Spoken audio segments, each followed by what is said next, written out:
In this video, I'm going to show you how to rebuild a turbo from a 6.7 Cummins. This year model is usually 2008 to 2016.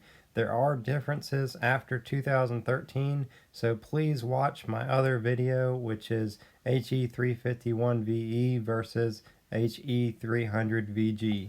In the description box, I will link to the rebuild kit that we use for the He351ve. Be sure to clean all the parts really well, especially the piston ring seal, because that will cause the slide to start sticking, which is usually the problem with these turbos. Once everything's clean, then you can insert the nozzle. Before inserting the nozzle, be sure to check it for some wear, because you may need to replace this part. Alright, make sure your blocks are on there. Go in between these two pieces here to pull this thing up and down, and you just kind of slide it in like this. It can be kind of tricky, might take a couple minutes to do it.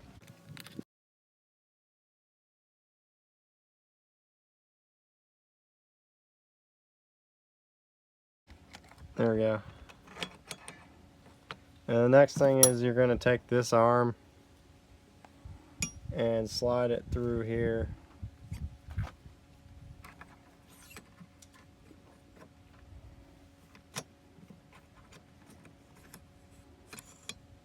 And then after that, you're going to position this piece. Just make sure you're going to have this thing up a little bit. And then you can start tightening down here with some, just to get a little tighter. And then you're going to want to set it. Okay, these are pretty easy to set for the most part. All you're going to do is make sure that this thing, the VGT nozzle, is all the way in. Okay, now you got to line it up to the fourth tooth. So one thing you can look at it is right here where they have these marks, and they pretty much marked it to where you can see where it needs to be, but it's going to be on the fourth rung. It's going to meet right here where the circle is. And if you're off by a little bit, that's not that big of a deal. It just has to make sure that the teeth are guided in. But if you're off by like 3 or 4 millimeters, it's definitely going to mess something up. But yeah, also make sure your height is set too, because if it's too close, it's going to bottom out. So you're going to want around 1 millimeter or 2 between the actuator arm and the surface. And you can double check it when you spin it across too.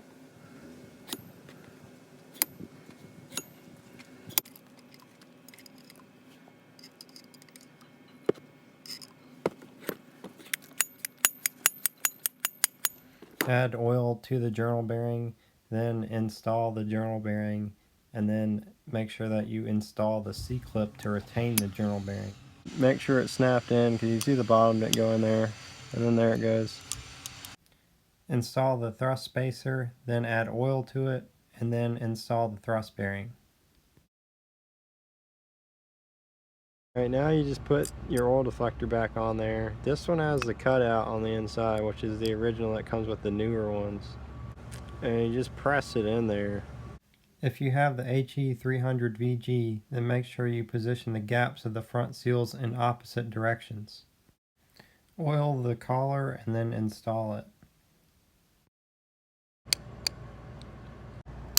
And always oil the back here.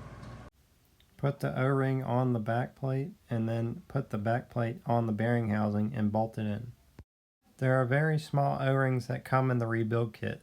These O-rings go around the bolts, and the bolts go into the bearing housing. The bolts included with our kit already have Loctite on them. However, if you have the He300vg, then you will need to put Loctite on your bolts. Tighten all the bolts down evenly. Say the snug part. Okay, you're going to want to get these pretty snug so they don't leak. And then now you're going to want to put your rear bearing in. Apply oil to the rear bearing and install it.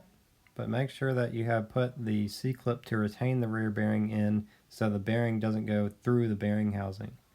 Then install the C-clip to hold the bearing in place.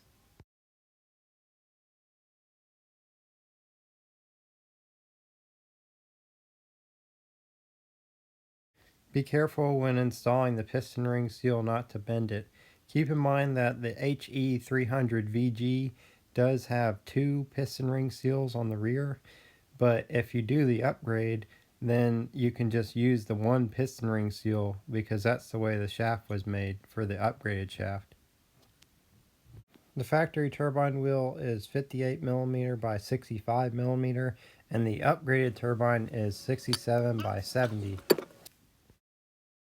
For this model, there is no heat shield, so the shaft just inserts directly in. If you spin it a couple times, it helps the rear seal to seat, and then you just press it in. Now we're going to install a compressor wheel. Line up the balance marks. And get some Loctite.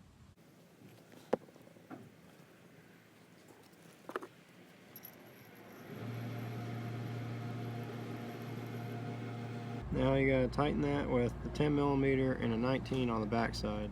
Also, there's a rear ring that goes on the exhaust housing.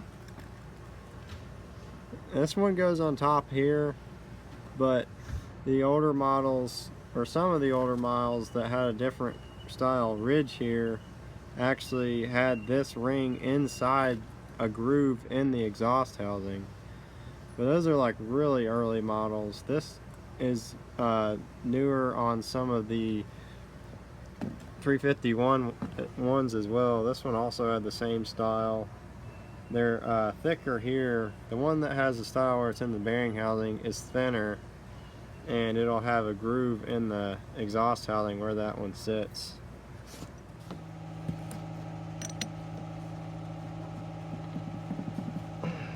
This is how you can tell the difference of what you have and what rebuild kit you need.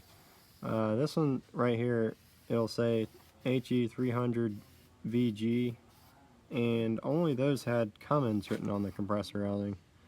The older style that has the more easy accessible kit is the one that just says hull set on the front.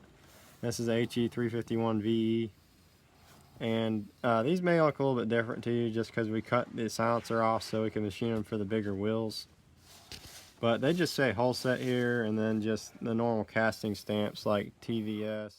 I will leave all the product links below in the description box. If you have questions about this turbo or the turbo build, you can always comment them below in the comment section.